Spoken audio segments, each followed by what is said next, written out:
اسلام کو غالب کریں گے. یہ ہمارا عقیدہ ہے. اگر ہم میں سے کوئی حضرت عیسیٰ علیہ السلام کو نہ مانے وہ مسلمان نہیں ہو سکتا. یہ یاد رکھیے. حضرت عیسیٰ علیہ السلام، حضرت موسیٰ علیہ السلام، حضرت آدم، حضرت نوح، حضرت زکریا، حضرت لوط، یہ تمام انبیاء جو اللہ نے بھیجے ہیں ہم ان پر ایمان لاتے ہیں، اور ان پر جو اللہ نے کتب اتاری ان پر بھی ایمان لاتے ہیں. آمنت باللہ وملائکہ وکتبہ ورسلہ.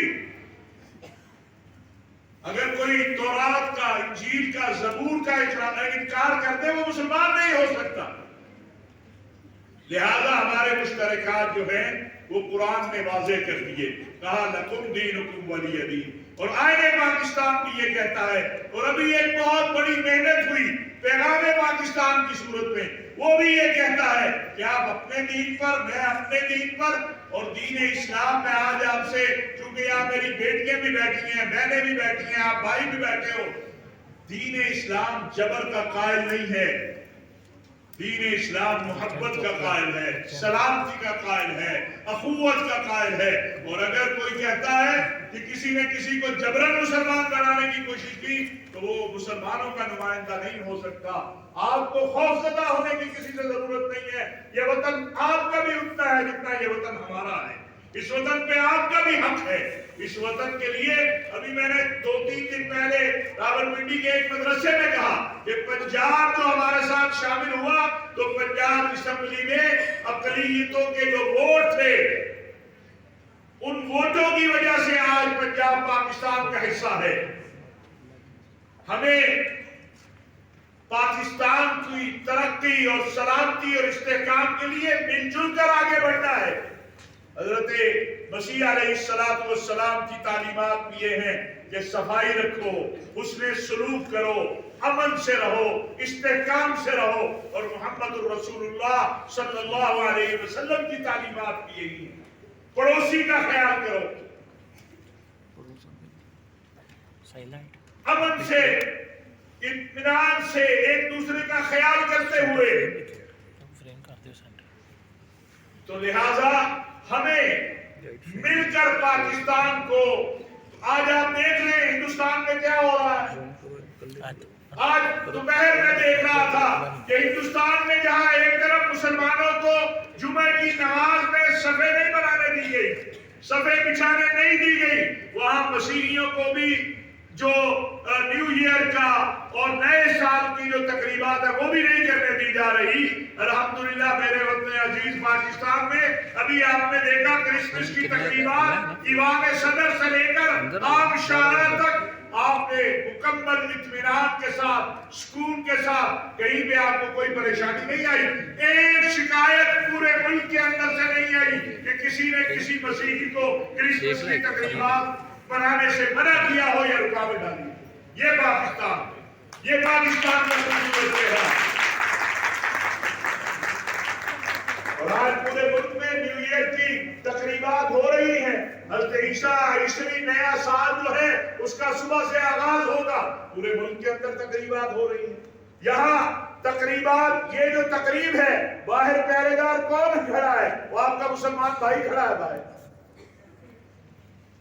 اور میں اس تصور کو میں بار بار یہ بات کر رہا ہوں کہ یہ جو کہا جاتا ہے کہ یہ صفائی، تو صفائی کے معاملے میں ابھی بھی مجھے ایک پادری صاحب نے کہا، تو میں نے کہا بھائی آپ کی تو ڈیوٹی بلدیہ لگاتی ہوگی، آپ کی ڈیوٹی تو ہسپتال والے لگاتے ہوں گے، آپ کی ڈیوٹی تو وہ جہاں آپ نوکری کرنے جاتے ہیں وہ صفائی کی لگاتے ہوں گے.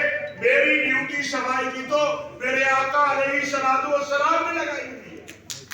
میری ڈیوٹی تو محمد رسول اللہ صلی اللہ علیہ وسلم نے لگائی ہے کہ صفائی نصف ایمان ہے. اگر یہ کوئی گھٹیا کام ہوتا، اگر یہ کوئی کم تر لوگوں کا کام ہوتا تو میرے نبی اس کو آدھا ایمان تو نہ کہتے. میرے نبی علیہ السلام نے صفائی کو نصف ایمان کہا ہے. تو لہذا ہمیں محبت کے ساتھ یہ پاکستان ترقی تب کرے گا، آگے تب بڑھے گا جب ہم سب مل کر کوشش کریں گے. جس طرح ہم نے یہ پاکستان، کیا جب کہا جاتا تھا مطلب کیا؟ لا الہ الا اللہ. تم پتہ نہیں تھا اس وقت کی مسیحی ہندو سکھ کی عادت کو یا باقی جو اقلیتیں تھی کہ یہ مسلمانوں کی اکثریت والا ملک بننے جا رہا ہے. یہ پاکستان بنا اس لیے کہ اقلیتوں کو تحفظ ملے, اقلیتوں کو آزادی ملے, وگرنہ نماز سے تو ممکن ہے. اب تو نماز بھی نہیں پڑھنے دی جا رہی. گزشتہ 2-3 سالوں کے اندر ہندوستان میں 200 سے زائد چرچ چلائے گئے ہیں, 150 مساجد چلائی گئی ہیں, اور سکھوں کی عبادت گاہیں چلائی جا رہی ہیں, ان پہ قبضے کیے جا رہے ہیں, ہندوؤں کی عبادت گاہیں چلائی جا رہی ہیں. اب ان حالات میں ایک خوبصورت پاکستان یہ ہے جو اس وقت یہاں بیٹھا ہے کہ اس چرچ کی جو 1972 میں قائم ہوا, اور آج ہم اس کی 50 سالہ تقریبات کا افتتاح کر رہے ہیں, اور ایک مسلمان آگے اس کا افتتاح کر رہا ہے. یہ خوبصورت پاکستان ہے, یہ میرا اور آپ کا پاکستان ہے, یہ قائد اعظم اور علامہ اقبال کا پاکستان ہے, یہ علامہ شبیر احمد عثمانی کا پاکستان ہے, یہ مولانا شاہ احمد نورانی کا پاکستان ہے, یہ ہم سب کا پاکستان ہے.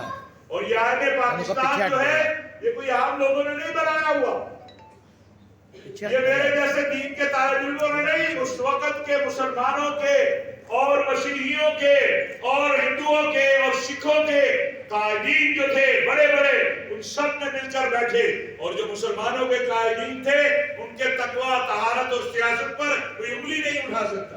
خواہ مولانا شاہ احمد نورانی ہوں, پروفیسر غفور ہوں, مفتی محمود ہوں, مولانا غلام غوث العالمی ہوں, علامہ عبدالحق ہوں, مولانا عبدالحق شیخ الحدیث ہوں. تو لہذا اس آئین نے آپ کو مضبوط رکھا ہوا ہے, ہمیں جوڑ کر رکھا ہوا ہے, اور قرآن سنت نے ہمیں تعلیم دی ہے کہ ہم بطور اگر اکثریت میں ہیں, بطور بڑے بھائی آپ کے حقوق کا تحفظ کرنا یہ میری ذمہ داری ہے. پاکستان کے مسیحیوں نے تعلیمی میدان کے اندر, صحت کے میدان کے اندر جو کردار ادا کیا ہے اس کو ساری قوم سلام پیش کرتی ہے. آج تو ماشاءاللہ تعلیمی ادارے بہت بن گئے, لیکن پاکستان کے قیام کے بعد اگر ہم پچھلے 20 سال پہلے چلے جائیں تو جو پاکستان کے نام پر اور اچھے تعلیمی ادارے تھے وہ مسیحیوں کے تعلیمی ادارے تھے. یہاں سے ہمارے بڑے بڑے نامور لوگ پڑھ کر نکلے اور انہوں نے اس ملک کی خدمت کی ہے. لہذا میں آپ سب کو ایک بار پھر ان تقریبات کی جو ہے اور اس 50 سال مکمل ہونے پر اس چرچ کی تمام انتظامیہ کو, آپ سب لوگوں کو مبارکباد پیش کرتا ہوں, اور آپ کو یقین دلاتا ہوں کہ ہم آپ کے ساتھ شانہ بشانہ کھڑے ہیں. ہم کسی کو پاکستان کے اندر کسی کی حق تلفی نہیں کرنے دیں گے انشاءاللہ. ہم آپ کی آواز ہیں, آپ ہماری آواز ہیں. یہ پاکستان کا پرچم مکمل تب ہوتا ہے جب سبز اور سفید ملتے ہیں, پھر یہ جب لہراتا ہے تو پھر دنیا دیکھتی ہے اسے. لہذا انشاءاللہ تعالی جو بھی, دیکھیے میں ایک اور بات آج آپ کو عرض کرتا چلوں کہ میں نے پہلے کہا کہ جبرن اسلام میں جبرن مسلمان بنانے کا بھی کوئی تصور نہیں ہے اور جبرن شادی کا بھی کوئی تصور نہیں ہے. میرے آقا سید الانبیاء محمد الرسول اللہ صلی اللہ علیہ وسلم نے جب اپنی بیٹی کی شادی کی, جب اپنی بیٹی کے نکاح کا وقت آیا تو جا کے ان سے پوچھا کہ فاطمہ کیا تمہارا نکاح میں علی کے ساتھ کر دوں؟ اسی طرح اسلام نہ تعلیم سے روکتا ہے, نہ اسلام تو حق دینے کا قائل ہے, حق غصب کرنے کا قائل نہیں ہے. وہ علاقے جو مسلمانوں نے فتح کر لیے یا جو مسلمانوں کے اندر آ گئے, اس کے اندر اگر آپ دیکھیں اسلام کو پڑھیں تو آپ کو پتہ چلے گا کہ اقلیتوں کے حقوق اکثریت سے زیادہ. اس لیے ہمارا وقت اپنے بھائی پادری گوکر سے ڈرتے رہتے ہیں. آپ کا حق ہم سے زیادہ ہے, آپ کا حق ہے ہمارے اوپر, ہم یہاں اکثریت میں رہتے ہیں. آپ کا اللہ نے قرآن کریم میں بڑا واضح کہا ہے لکم دینکم ولی دین, اور میں یہی کہتا ہوں کہ جیو اور جینے دو، اپنے اپنے مسلک پر رہو، اپنے عقیدے پر رہو، اپنے مذہب پر رہو، کوئی آپ کو جبرن مسلمان بنا نہیں سکتا، کوئی آپ کو جبرن اسلام میں داخل نہیں کر سکتا۔ اسلام کا جو پیغام حقانیت ہے وہ محبت سے پھیلا ہے، اخلاق سے پھیلا ہے، رواداری سے پھیلا ہے، وہ تلوار کے زور سے نہیں پھیلا۔ وگرنہ اتنے تھوڑے سے وقت میں اسلام پوری دنیا پر جو ہے وہ کہاں چین تک اور بلوچستان تک آیا، تو کوئی یہاں تلوار لے کے تو صحابہ نہیں آئے تھے۔ تو میں نے یہ چند باتیں آپ کے سامنے رکھی ہیں، اور میڈیا کے دوستوں سے بھی میں شکریہ ادا کرتے ہوئے یہ کہنا چاہتا ہوں کہ آج کا ہم باتیں کرتے رہتے ہیں، سیاسی باتیں بھی ہوتی رہتی ہیں، لیکن آج کا یہ جو پروگرام ہے، آج کا یہ، میں اپنے بھائی پادری کھوکھر صاحب اور ان کے ساتھیوں کا بھی شکریہ ادا کرتا ہوں۔ انہوں نے بھی ہمت کی ہے، یہ بھی ہمت کا کام ہے جو انہوں نے کیا ہے کہ آج ایک پاکستان کی یہ تصویر بھی دنیا کو دکھانے کی ضرورت ہے کہ ایک جو 50 سال بنا ہے، پہلے بنا، آج اس کی 50 سال کی تقریبات کا افتتاح مسلمان کر رہا ہے۔ آپ ایک دین کا طالب علم، دین اسلام کا طالب علم آپ ہی کر رہا ہے۔ اور اسی طرح جب ہم کہتے ہیں کہ حضرت عیسیٰ علیہ السلام کی پیدائش کے موقع پر مبارک دیتے ہیں، تو وہ ہمارے بھی نبی ہیں۔ قرآن میں کہا گیا ہے لا نفرق بین احد من رسلہ۔ تو بھائی اگر حضرت عیسیٰ علیہ السلام کی پیدائش میں میں کسی کو مبارک دیتا ہوں تو یہ اس سے میرا عقیدہ نہیں بدل جاتا، اس سے میں کوئی اسلام سے باہر نہیں چلا جاتا۔ میرا عقیدہ وہی ہے جو اللہ نے مجھے قرآن میں بتایا ہے کہ قل هو اللہ احد اللہ الصمد لم یلد ولم یولد ولم یکن له کفوا احد۔ لیکن اگر کھوکھر صاحب میرے ہاں کیک لے کر آ جائے تو ان کا عقیدہ بھی نہیں بدلے گا، میرا بھی نہیں بدلے گا۔ اور یہ کیک لے کے آئے تھے لاتے، اور یہ چادر بھی لائے تھے جو میں نے پہنی ہوئی ہے۔ آپ کوئی دوست کہہ نہ دے کہ جنوبی صاحب کو چادر دے کے بلا رہے ہیں، یہ میرے بڑے عزیز بھائی ہیں۔ ہم نے اس وقت اس ملک کے اندر کام کیا۔ آج میں سوال کرتا ہوں، آج ہندوستان میں ایک آواز نہیں آ رہی کہ جو کچھ مسیحیوں کے ساتھ اور مسلمانوں اور سکھوں اور جو ہے ہندو نچلی ذات والوں کے ساتھ ہو رہا ہے۔ لیکن آپ کو میں ایک بات عرض کروں، جو مرضی کوئی کہے، ایک کسی مسیحی کو یا ہندو کو یا سکھ کو اگر کانٹا بھی چبھتا ہے تو ہم اس کے پاس پہنچتے ہیں، ہم سمجھتے ہیں یہ بھی نہیں ہونا چاہیے، یہ کانٹا بھی نہیں چبھنا چاہیے، یہ تکلیف بھی نہیں ہونی چاہیے۔ لیکن یہ 22-23 کروڑ لوگوں کا ملک ہے، کوئی نہ کوئی کہیں نہ کہیں کوئی تکلیف آ جاتی ہے۔ لیکن الحمدللہ گزشتہ ایک سال کے دوران پورے ملک کے اندر جو ہے کوئی مذہبی فساد نہیں ہوا۔ 3 واقعات ہوئے ہیں، ہم اس پر شرمندہ ہیں، ہم نہیں ہونے چاہیے تھے، لیکن اس کے باوجود ان تینوں واقعات کے اوپر جو ایکشن لیا گیا آپ کے سامنے ہے۔ سری لنکا کے اس بھائی ہمارے کو جس کو بیچارے کو بے دردی کے ساتھ مارا گیا، ہم سب کھڑے ہیں۔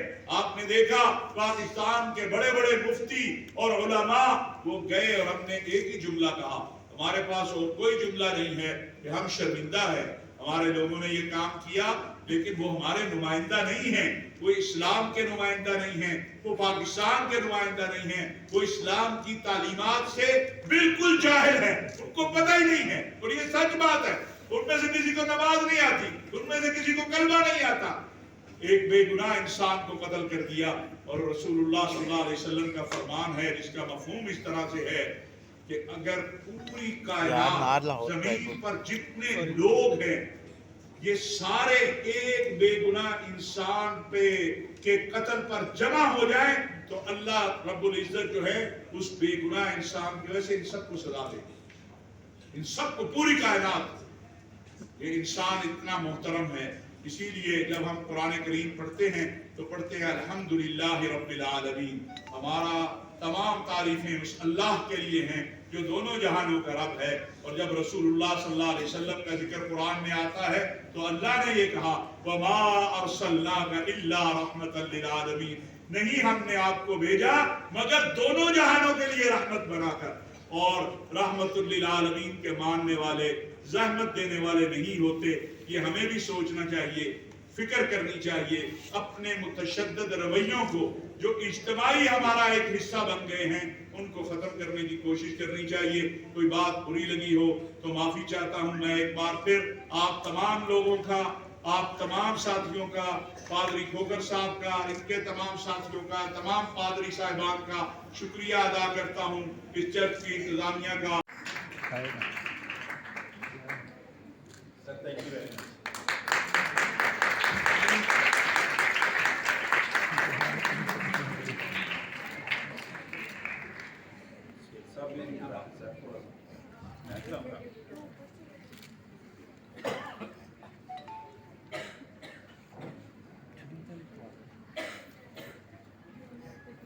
ہم نے نفرتوں کو ختم کرنا ہے اور محبتوں کو بڑھانا ہے، اور محبت کا یہ اظہار ہے کہ ہم کیک کٹنگ سیرمنی میں بڑی محبت اور خوشی کے ساتھ ایک دوسرے کو کیک پیش کرتے ہیں.